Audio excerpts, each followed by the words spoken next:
So, ayun nga guys, birthday ngayon ng aking kapatid na si Beverly, si Kim. And today is pasasayahin natin ang kanyang birthday. At dahil nga po yung kapatid ko ay medyo seryoso sa buhay, hindi po siya palatawa katulad ko. Seryoso sa kanyang pamilya, ganun ang aking kapatid. So, kailangan natin siyang pasayahin ngayon sa paraang alam ko.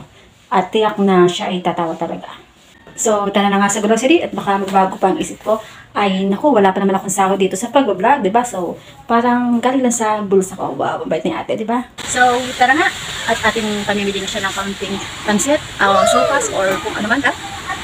So, yun na nga po at nagpayong na ako dyan kasi baka ako ay mangitim. Joke ni lang po, joke ni. Dahil talaga naman po ako ay maitim kung makikita nyo lang. At sa tatlo ko nga pong hakbang, ayan dyan ako sa grocery. Sobrang bilis ko nga po dahil talagang babalutin ko pa ang aking pamimilihin. Aba, ikalasing madami ang bibilhin. At syempre po para siya ay maging ligtas at safe sa anumang oras.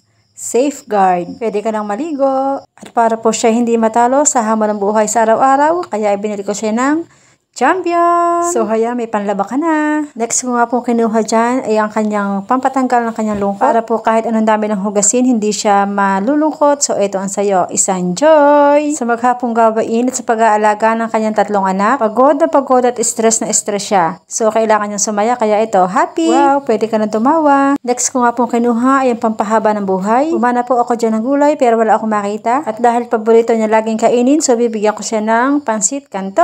Wow, baka naman pansit canton. And kailangan natin ng syempre ng ipra para surprise, diba? And ito atin ang ating nabili. So, tara, mabayad na tayo.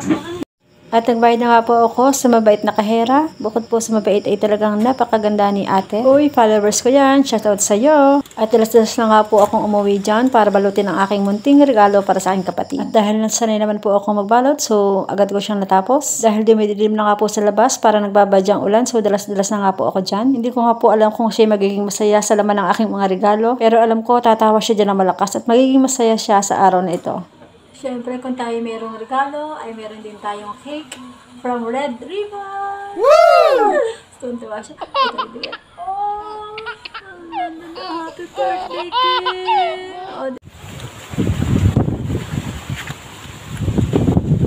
nako, ay uulan pa ho yata sa tayong iyan. Pero syempre ho, tuloy-tuloy lang ako sa aking plano. Aba, sayang ho aking nasimulan pag ako ho ay umurong. Sabi nga ho ng iba, para magtagumpay ay go-go lang, huwag kang susuko. At dahil nga po alam kong maputik, so nakabuta ako dyan. Bukod po sa vlogger, ako po ay isa ding Girl Scout, diba? Handa sa naman laban ng buhay.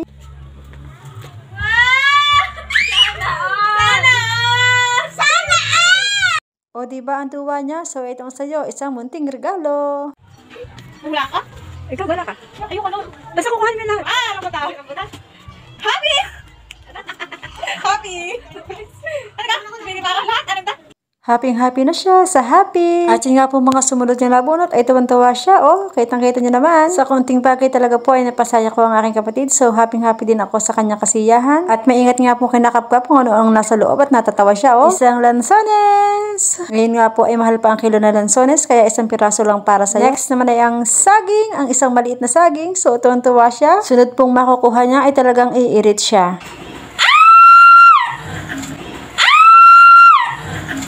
Irit pa more aking kapatid, irit pa more. At kumuha nga po ulit siya dyan ng mga laman sa kahon at tuwan-tuwa pa rin siya habang nakuha. Yun bang tipong akala mo hindi niya kita pero kita naman niya ang kanyang kinukuha. Alala, isinisilip din naman ho kahit natingala. Napatabi ho ata ang laman ng kahon, ba't gaho hindi maubos-ubos? Pero promise ko sa inyo, yung pinakahuli talagang tatawa siya. Yan ho nakapana niya, iniwanan laang. Sige, bumunot ka lang ng bumunot habang ikiutos ng katatawa.